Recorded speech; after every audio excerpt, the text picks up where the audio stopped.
రే రిషి, రారా బయటికి రా. ఓ సర్దార్, చట్టాన్ని ధిక్కరిస్తావు, నవ సమాజాన్ని స్థాపిస్తావు, అనుకున్నది సాధిస్తావు. మరి నాతో నీకేం పని?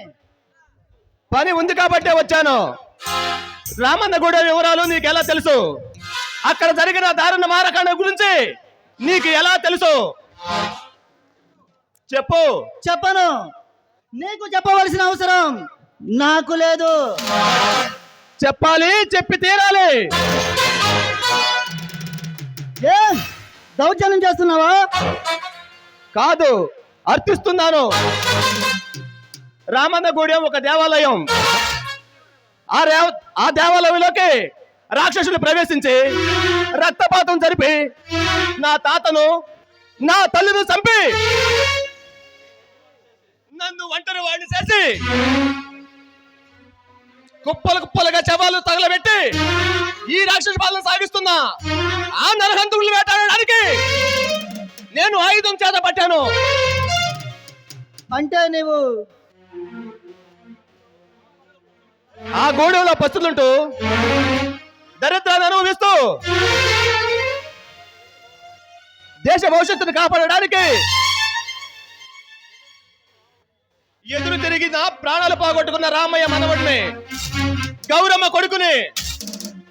నిజంగా సర్దార్, నిన్ను చూస్తుంటే నాకు చాలా గర్వంగా ఉంది. ఈ సమాజంపై పోరాటం ఎందుకు చేస్తున్నావో అర్థమైంది. సమాజానికి స్వస్తి చెప్పి నవ సమాజం స్థాపించాలన్నా నీ ఆశయానికి నేను ఊపిరి పోస్తాను. 100 మంది శత్రువులు కత్తులతో వచ్చిన 100 ఏకపడి కనులు ఈ గుండెలకు గురిపెట్టిన తొడల కొట్టి రెచ్చిపోయిన నీసం తిప్పి మెలివేసిన సరే శత్రు సంహారం చేయడానికి ఈ సర్దార్ అలలాంటి బాలచంద్రులా రెచ్చిపోయి ఈ శత్రు సంహారాన్ని అంతం చేస్తాడు. రాక్షస రాజ్యాన్ని అంతం చేసి రామరాజ్యం స్థాపించాలన్నా నీ ఆశయానికి నేను ఊపిరి పోస్తాను. సమాజానికి రక్షణ కల్పించాలన్నా నీ ఆశయానికి నేను ఊపిరి పోస్తాను.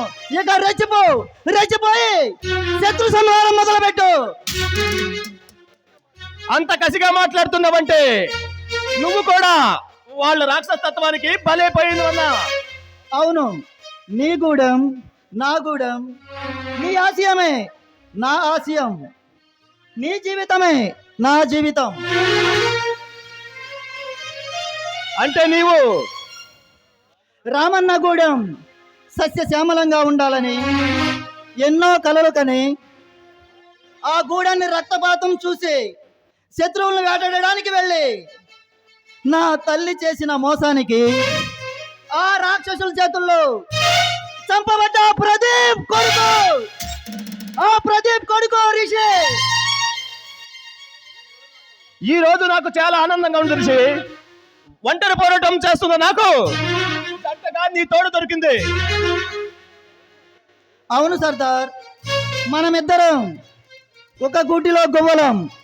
తల్లిదండ్రులు అందరూ ఉండి ఈనాడు అనాథల్లా మిగిలాం. దీని అంతటికే కారణం వాడే, ఆ భగవాన్ దాత.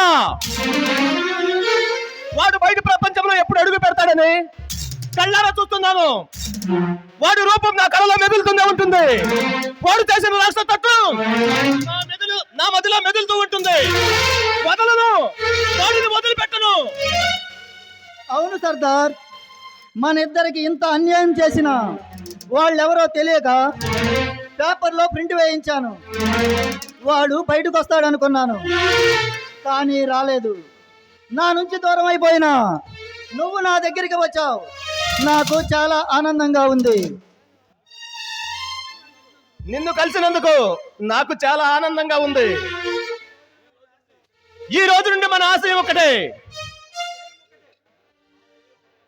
మన ధ్యేయం ఒకటే. ఇక రెచ్చిపోయి శత్రు సంహారం మొదలుపెట్టు. ఆ భగవాన్ ఎక్కడున్నా వెతికి వేటాడి చంపుతా. చట్టాన్ని నీకు చుట్టంలా ఉపయోగించుకో. వాణ్ణి ఇక మట్టు పెట్టు. నీది నాది ఒకటే జయం. శత్రువుని వేటాడడం